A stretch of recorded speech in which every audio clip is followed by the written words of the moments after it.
Muchas gracias. Vamos a hacer un refresh, algunas cosas que hemos visto en esta parte de las teorías, teorías del desarrollo. Déjenme buscar aquí mi presentación. Aquí está. Ok. ¿La pueden ver, chicos? ¿Todos la ven? Sí, doctor. Sí, doctor. Perfecto. Ya. Eh, lo que es más importante para mí es tratar de identificar, por ejemplo, que dentro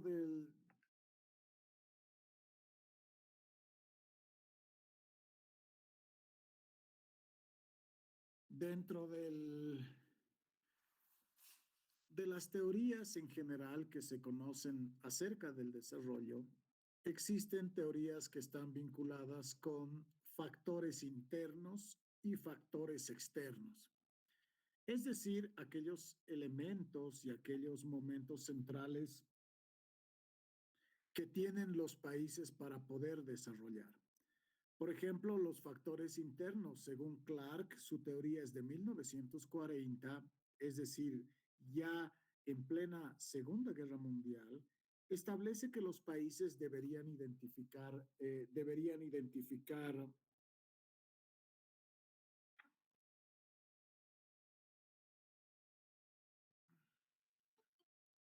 Espéreme un segundito, por favor.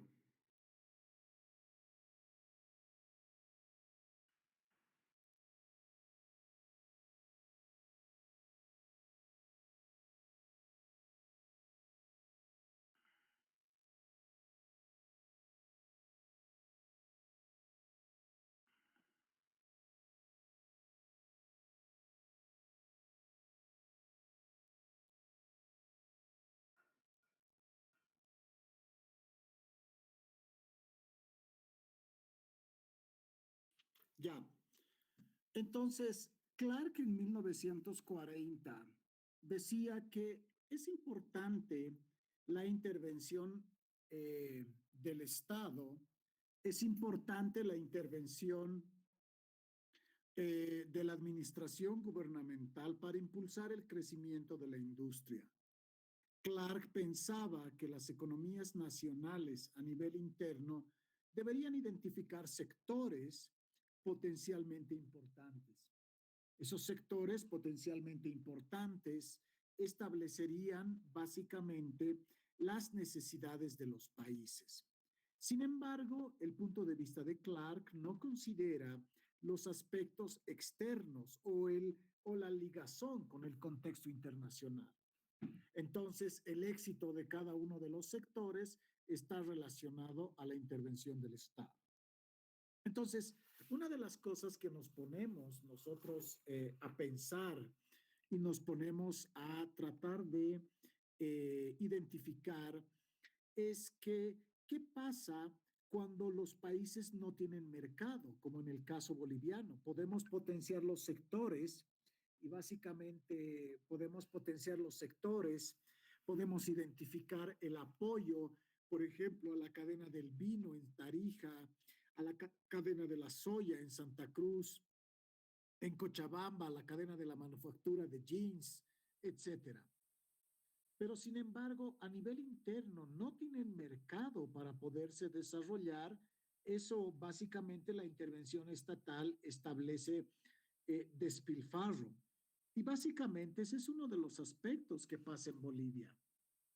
Por ejemplo, yo soy, desde el punto de vista algo crítico en las inversiones que se ha hecho la anterior administración gubernamental a Áñez sobre el tema de las empresas del Estado. Por ejemplo, les he dicho ya que el papel entra de contrabando desde el Brasil y estamos atestados de papel y sin embargo ponemos papel ball.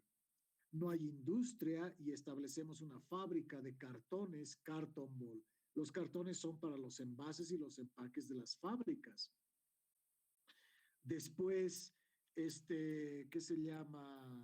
Ponemos lácteos ball, que difícilmente va a poder competir con las inversiones de la PIL o de Delicia, por ejemplo. Entonces hacemos a nivel interno la industrialización sin mirar básicamente lo que puede ocurrir en el sector externo. Y en ese caso deberíamos potenciar los sectores potencialmente importantes en el país, pero siempre viendo la mirada externa. Por ejemplo, Lima, 6 millones de habitantes. Chile, Santiago de Chile, 12 millones de habitantes. Sao Paulo, 25 millones de habitantes. Entonces, simplemente esas ciudades capitales muestran que son un mercado potencialmente interesante. Entonces, Clark de alguna manera se equivoca a establecer que el desarrollo estaría basado únicamente en factores internos. Sin embargo, 20 años después, Rostow, quizás con una de las mayores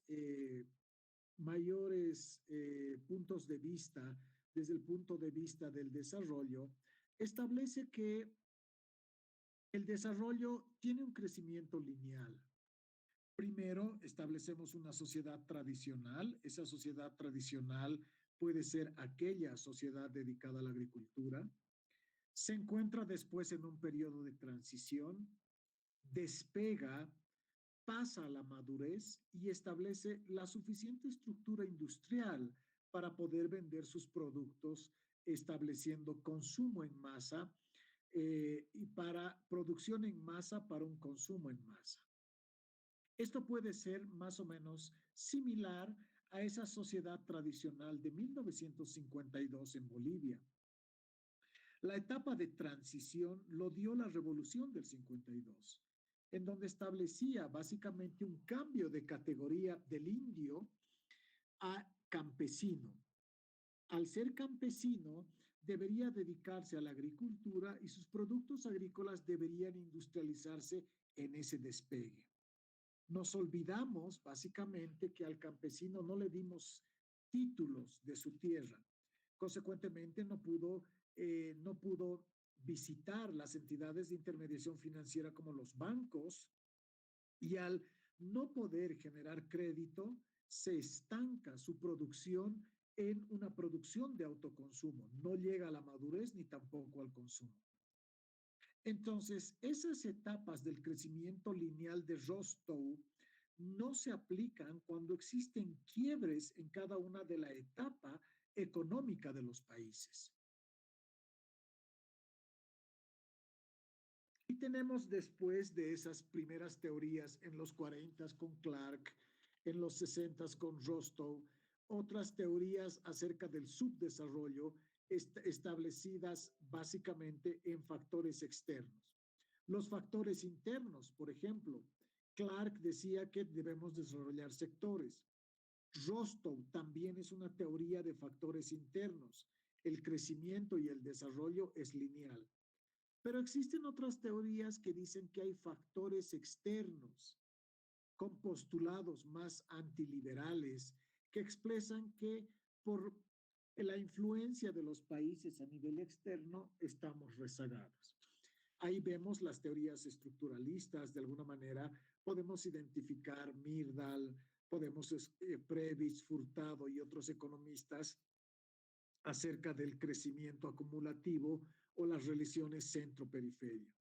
Que esas teorías ya están en el inventario porque de alguna manera no explicaron básicamente ni tampoco tuvieron repercusión en el cambio del patrón de desarrollo de los países. Lo mismo podemos decir de las teorías neomarxistas, la dependencia, los países dependen de otros países, o la teoría de la desconexión de Samir Amin, o las teorías del intercambio desigual de Argiri, Emanuel, y las teorías vinculadas a los sistemas mundiales. Entonces, teorías de desarrollo internas, Clark en 1940 y Rostow en 1960 para que lo tomen en cuenta.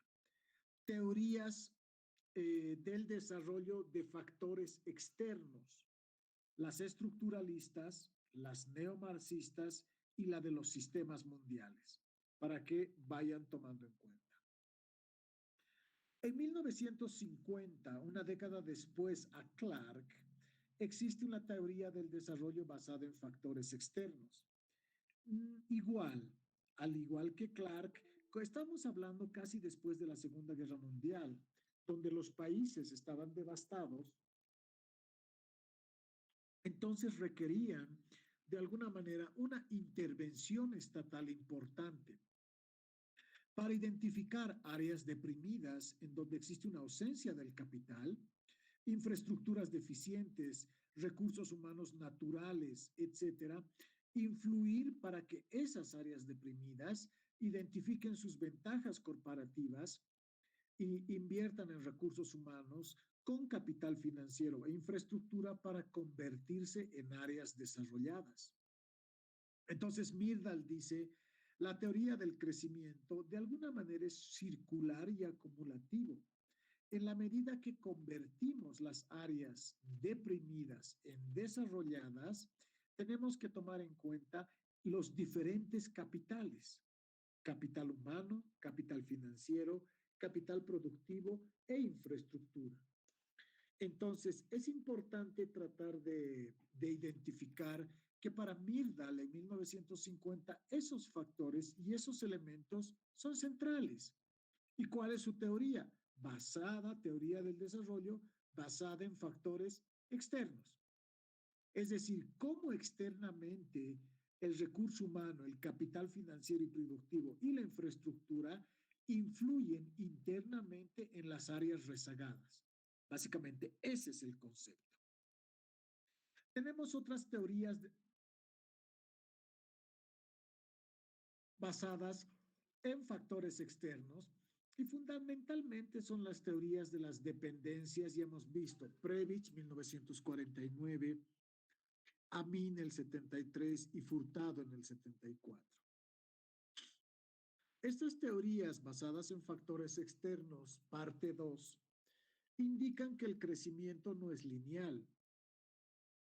La producción y la riqueza de algunos países está condicionada por el desarrollo de otros, al que quedan sometidos.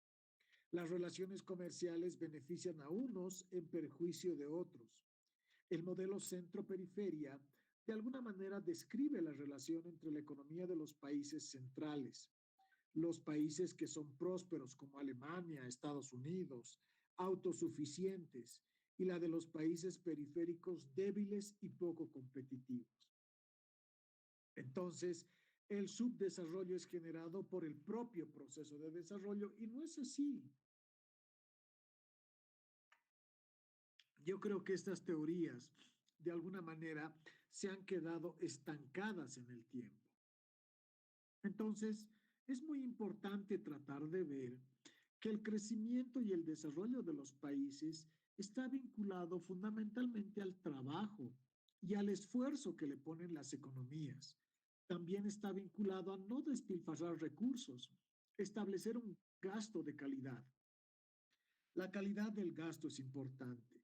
Las instituciones, la eliminación de la conflictividad, establecer un clima de negocios importante, favorecer la inversión privada. El Estado debería intervenir en donde realmente es probable y posible poder intervenir. Y en otros casos, básicamente, esos elementos que están vinculados a los rezagos que puedan tener los países no, no es de manera central el elemento de desarrollo que esté vinculado a aquellos factores que nada tienen que ver con el desempeño de los países.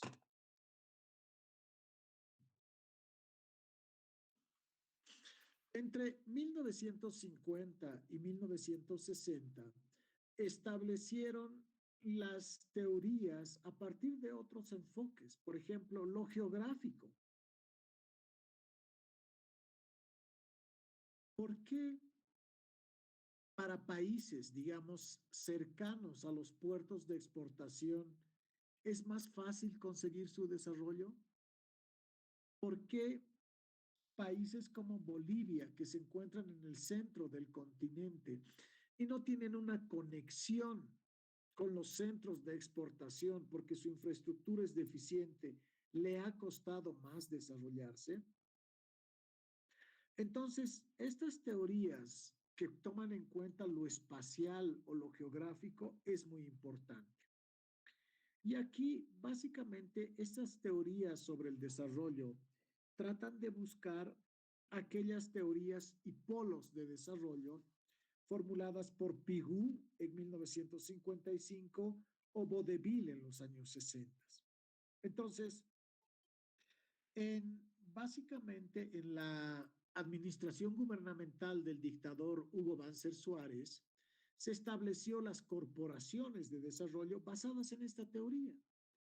Entonces, las corporaciones de desarrollo de la Corporación de Desarrollo eh, de La Paz, Cor de Paz, la de Santa Cruz, Cor de Cruz, la de Oruro, Cor de Or, la de Potosí, Cordepo, etcétera, trataban de ver las cualidades regionales de cada uno de estos espacios demográficos o departamentos.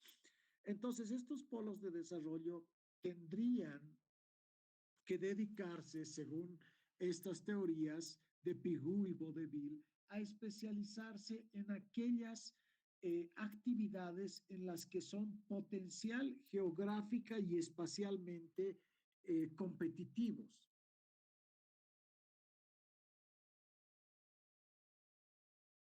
Entonces,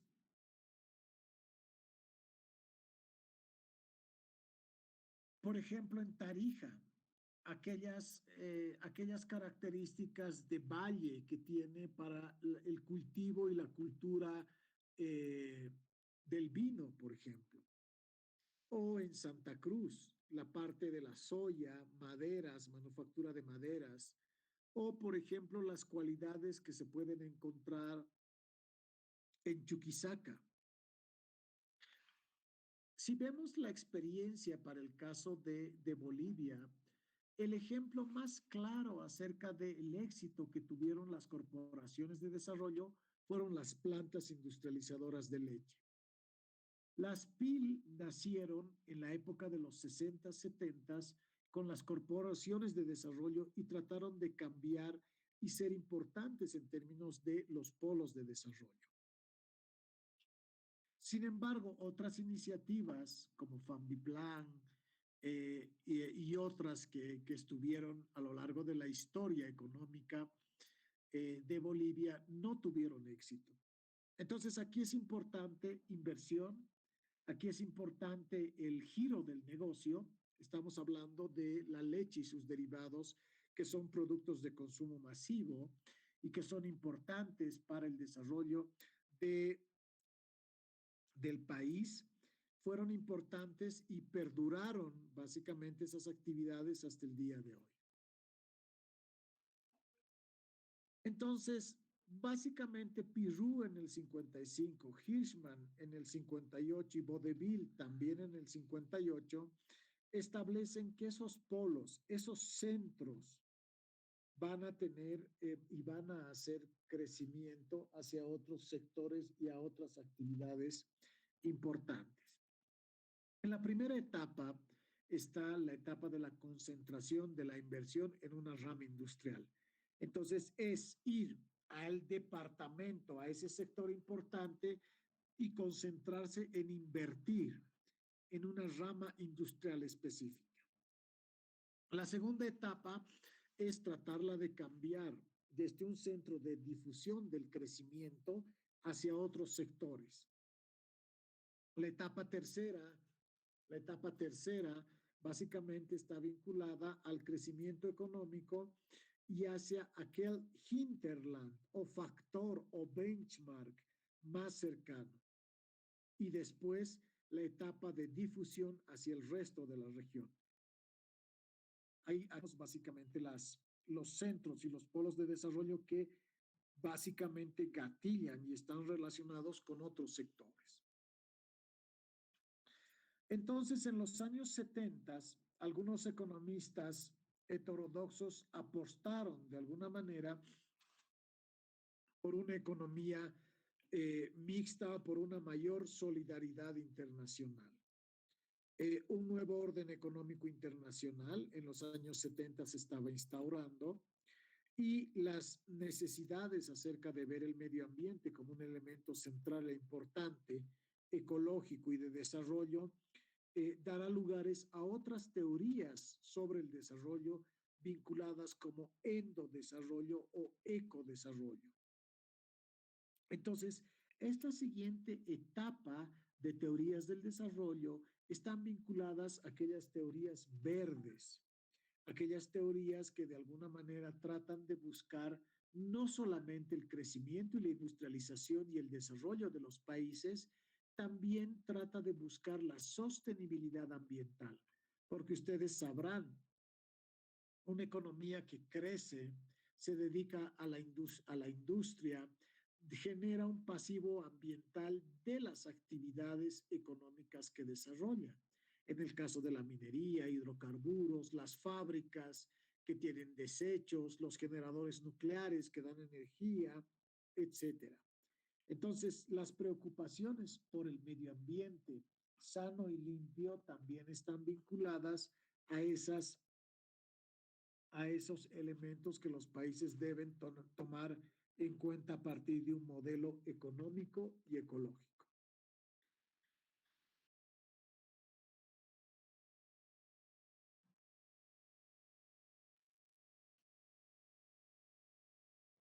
Sin embargo, a lo largo de la historia del ciclo económico mundial, por ejemplo, Kondratiev, quien elaboró un estudio acerca de las ondas largas del capitalismo, estableció que en ciertos momentos, como en 1973, hubo ciertas crisis.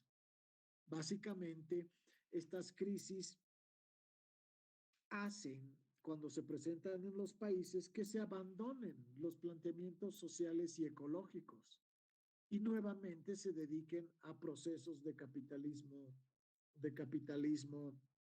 en los procesos productivos. Entre los años 80 y 90 surgieron teorías alternativas que hasta el día de hoy están influyendo la toma de decisiones. Teorías como el ecodesarrollo, es decir, el desarrollo ecológico y el desarrollo sostenible. También tenemos otro tipo de teorías, las teorías neoliberales del desarrollo, que ponen acento en la liberalización del mercado y parten de postulados neoclásicos, o las teorías neoestatistas, que inciden en la importancia del Estado como agente económico, que se basa tanto en la teoría nacionalista y en la intervención estatal establecida por Keynes. Y llegamos básicamente desde los 80 hasta hoy a las teorías que nosotros hemos visto. Víctor Paz Estensoro, con su decreto supremo 21060, estableció, estableció políticas neoliberales. Sin embargo, desde el 2006 vimos teorías neoestatistas y hay una rivalidad entre el neoliberalismo y el neoestatismo entre los años 80 y 90. Sin embargo, hay otras economías como la economía alemana que presentan la tercera vía, es decir, la vía de la economía social de mercado, que es el modelo de desarrollo del centro entre el liberalismo extremo de derecha y el neoestatismo de extremo de izquierda. Entonces, la economía social de mercado es aquel modelo económico de desarrollo alemán que lo adoptó también la Unión Europea como aquel modelo de desarrollo. Sin embargo, han aparecido después de los años 80 y 90 las teorías alternativas del desarrollo. Aparecieron teorías posmodernas, teorías ambientalistas, feministas, de desarrollo humano, etcétera, que pusieron en tela de juicio la forma en que los países estaban administrando su economía y estaban interviniendo en el ciclo económico mundial. Hay teorías más recientes, por ejemplo, las teorías que tuvieron un giro del neoliberalismo hacia nociones de good governance o gobernanza y capital social. Y los nuevos debates sobre la pobreza y desigualdad y las teorías del desarrollo global a finales del siglo XX y siglo XXI. Yo me quedo acá y doy paso a las preguntas. Adelante, por favor, chicos, si tienen alguna consulta o alguna pregunta. Licenciado, buenas noches. Yo tengo una consulta. Roberto Carlos. Bueno, ahorita, digamos, le he escuchado hablar de lo que es la economía verde, ¿no? Entonces, y he estado igual escuchándole comentar esto no sé si escuché, digamos, ahí en las redes, hay un economista, igual creo que es Gonzalo Chávez, que igual, digamos, habla mucho de esto, de la economía verde, ¿no? Y bueno, tal vez quisiera que me aclare un poco esto, ¿no? Si tiene que ver algo con economía ambiental o es una rama muy diferente, ¿no? Esa es mi consulta. La economía verde de alguna manera está vinculada a la sostenibilidad y a la sustentabilidad de las acciones. Una cosa que tenemos que tener en cuenta los economistas, cualquier actividad económica, industrial, etcétera, genera un pasivo ambiental. Por ejemplo, generan desechos, generan desperdicios. Entonces, la economía verde trata de buscar, por ejemplo, aquellas actividades económicas que buscan el desarrollo de los países, pero que no contaminan. Por ejemplo, el turismo está identificado aquel sector de desarrollo de los países altamente verde porque no contamina. Entonces, yo les recomendaría que vean ustedes la economía multicolor, economía verde, economía naranja, etcétera. Yo les voy a pasar un texto para que ustedes vean que, por ejemplo, los países ya tratan de tener una visión hacia otras ramas y hacia otros sectores de la actividad económica.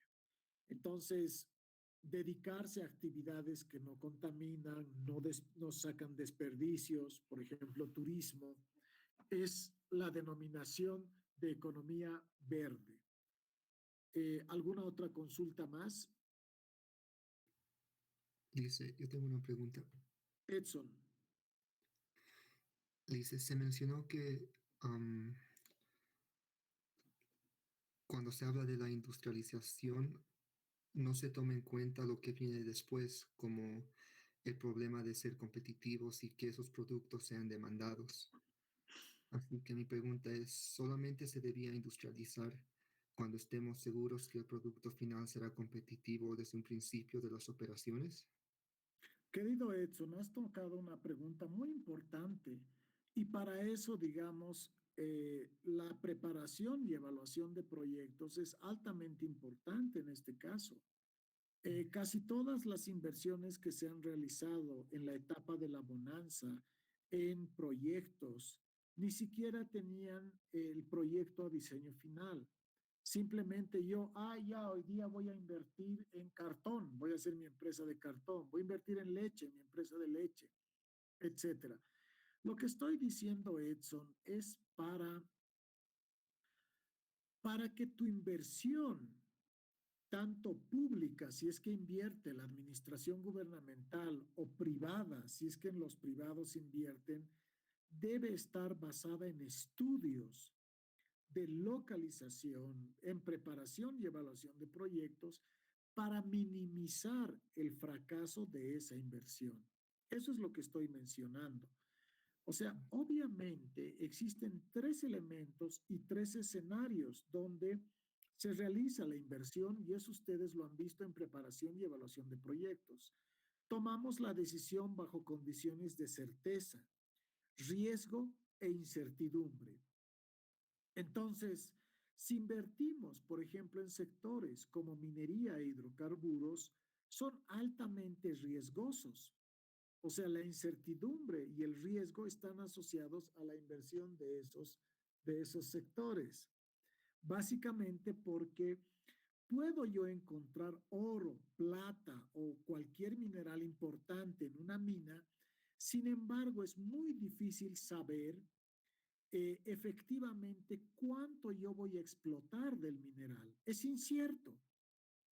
Los geólogos, etcétera, hacen estimaciones de la producción de la beta. Lo mismo ocurre en el tema del gas. Encuentro gas en un pozo, más o menos trato de estimar la probabilidad de la cantidad de reservas que pueda tener ese pozo, pero también me puedo equivocar. Puedo estimar que sea para 20 años y sin embargo exploto ese pozo y en 5 años el gas se hace gas. Entonces, lo que estoy diciendo, Edson, es muy importante para tomar una decisión e invertir en un determinado sector industrial. Es muy importante tener estudios de factibilidad que le den certeza a mi inversión, a que después de unos 20, 30 años yo esté generando utilidades. Y eso es lo que no se ha hecho con muchas de las empresas públicas que se ha invertido en época de bonanza. Si ustedes me dicen, ¿inviertes tú, Iván, en lácteos este año? Yo les digo, no, va a ser bien difícil para mí ganarle a la PIL que el Grupo Gloria ha invertido y tiene productos de excelencia y capacidad. Segundo, tampoco lo voy a poder ganar a Delicia, que es una empresa nacional, porque ya están asentadas en el mercado. ¿Y cuál es básicamente mi posición? El mercado boliviano es tan pequeño que no permite el ingreso de otra industria más en ese negocio. Entonces, no se justifica, por ejemplo, Lácteos Bol. El otro elemento que les digo, y eso básicamente no necesitas hacer preparación y evaluación de proyectos. ¿Para qué yo voy a hacer una planta de cartón, de empaques? El cartón y el empaque sirve básicamente para envasar los productos. Pero si tenemos un país que solo se dedica a la minería y a los hidrocarburos y tiene solo unas cuantas empresas, ¿valdría la pena hacer una empresa de cartón para envases y empaques? Definitivamente no. Entonces, esas cosas no se han tomado en cuenta al momento de invertir. Y en el agregado, al final, el despilfarro y básicamente los recursos que se han invertido caen a saco roto. Y entre la inversión privada y la inversión pública, ¿qué es lo que más afecta a la gente? Si se realiza una mala inversión. La inversión pública, obviamente, porque son recursos públicos de todos los bolivianos. Y si yo hago una mala utilización, una mala decisión de inversión, una mala compra, básicamente estoy de alguna manera dejando de percibir recursos y limitando el desarrollo con esas malas decisiones. Esa es la idea, básicamente, Edson. Entiendo. ¿Alguna otra Gracias. consulta más antes de ir a ver los resultados del partido Chile-Uruguay?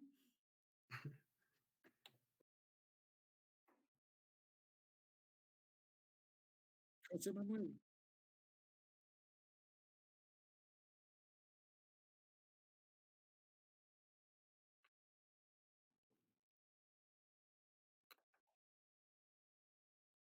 ¿me puedes repetir, José Manuel, por favor? No te he entendido.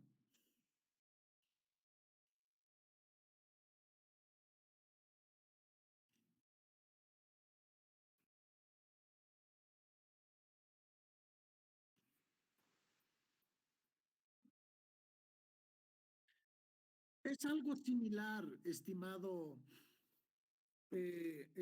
José Manuel. Clark, por ejemplo, en 1940, básicamente su modelo estaba centrado, porque también era un periodo de guerra, en el desarrollo de los sectores a nivel interno.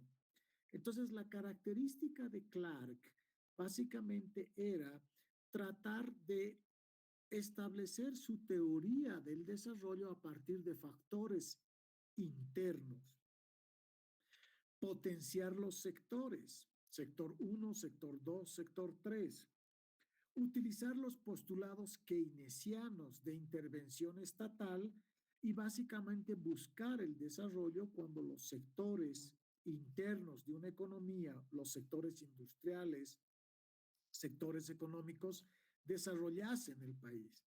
Pero algo que hay que tomar muy en cuenta es que cada uno de los sectores, y para que ese sector funcione, estás hablando de que eso es oferta. Necesitas también del otro lado una demanda a nivel interno que compre básicamente los productos que cada uno de los sectores está elaborando. Entonces, aquí también podría decirse que el papel de la población es importante. La población es mercado, chicos. Bolivia tiene 11 millones de habitantes, el 48% de la población es pobre, ya la mitad de la población o la mitad del mercado en Bolivia no tiene dinero para comprar los productos que las fábricas o las industrias pueden vender. Entonces, la visión de teoría del desarrollo basada en factores internos de Clark se acercó más o menos a lo que hemos vivido en la época de bonanza con la administración de Morales. Sin embargo, también hemos tenido que han habido deficiencias en ese contexto. Entonces, la idea básicamente de la teoría de la administración moderna es tratar de ver si tu país no tiene el suficiente mercado, no va a haber una especialización de tus industrias a nivel interno. Entonces, el paso 2 es dar el gran salto hacia el mercado internacional y tratar de ver de alguna manera aquellos países donde tú tienes mercados importantes, ya sea en términos de nivel de ingreso y en términos de cantidad de gente. Sao Paulo, 25 millones de habitantes. Río de Janeiro, 26 millones de habitantes. Santiago de Chile, 12 millones de habitantes. China, 1.300 millones de chinos. Si vendemos una puerta de madera a un chino a $1, y hacemos negocios con China, básicamente es un negocio de 1.300 millones de dólares, a $1 cada puerta, porque es un mercado ampliado, es un mercado de mucha gente con diferentes estratos de ingreso y se pueden hacer negocios importantes. Entonces aquí, a nivel interno, no tienes población, no tienes mercado, tienes que tratar de ver el comercio internacional para identificar mercados a nivel externo. ¿Alguna otra consulta más? ¿Está bien, José Manuel? Ok. Ya, ¿tienen alguna consulta más, chicos?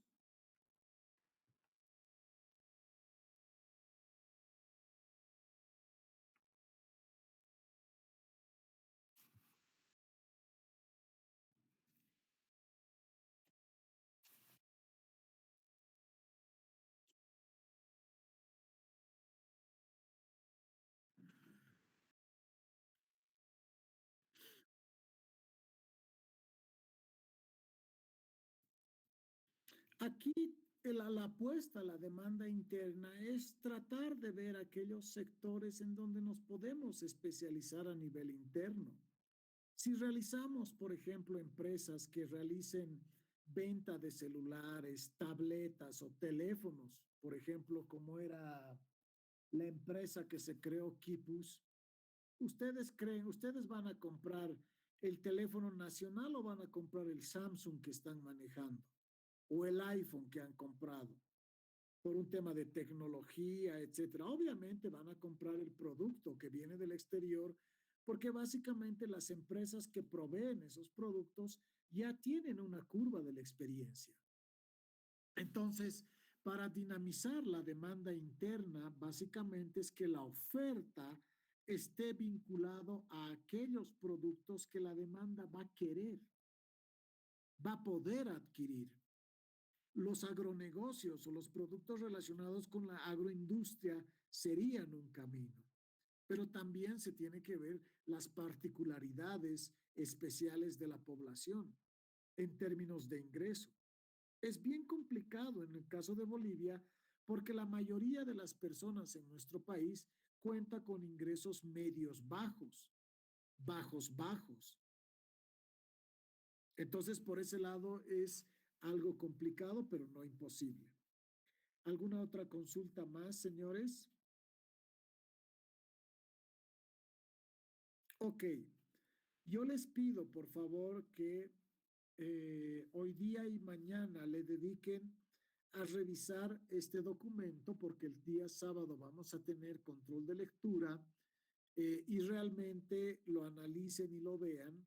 Es de 1958 y está tan interesante, tan bien escrito ese documento que ustedes se van a dar cuenta que hasta el día de hoy, desde 1958 hasta el 2020, muchas cosas de esa investigación no han cambiado ni un milímetro.